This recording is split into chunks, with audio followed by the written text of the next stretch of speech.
Hey everybody. Before I get started on the main part of this short video, we have to get one thing out of the way, and that is the origin of the term onions as it's used in sport.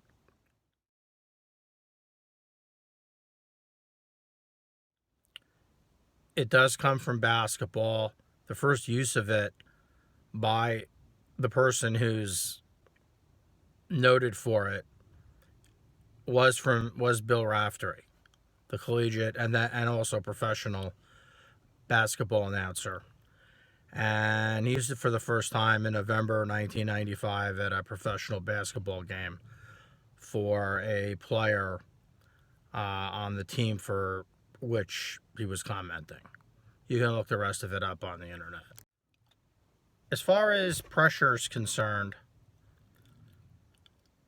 there are many different kinds of players who can handle clutch moments. Not all of them are superstars like Michael Jordan, when he hit a game-winning shot as a freshman in college to win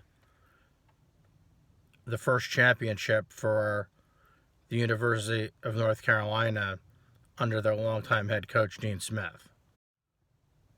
There are other players who would be considered average who tend to turn up in really big moments.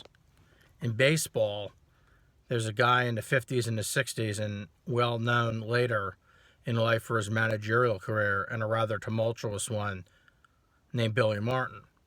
Billy Martin was an average player. He was a superior player when it counted in the World Series. His late manager, Casey Stengel, called him the best 250 hitter in baseball, which means that you get 1 out of every 4 hits while you're at the plate.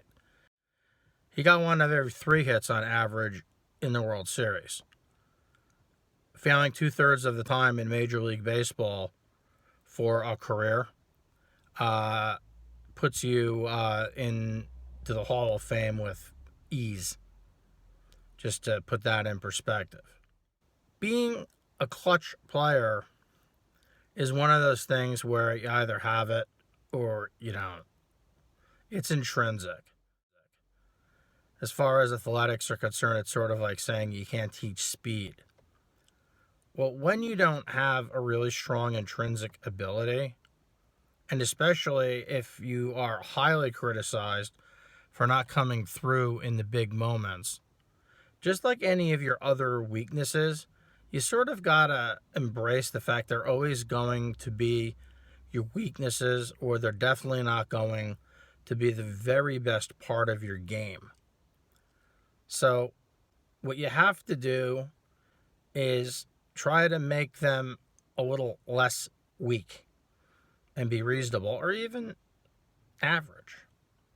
That way you realize that it's never going to be a strong part of your game. You can work on the strong part of your game and then bring the weaker part of your game up. That concept is more important.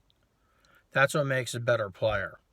It also makes you less edgy, and in turn, that is a byproduct, or could be a possible byproduct, of improving your play in pressure situations. So with that, I'll see you until my next video.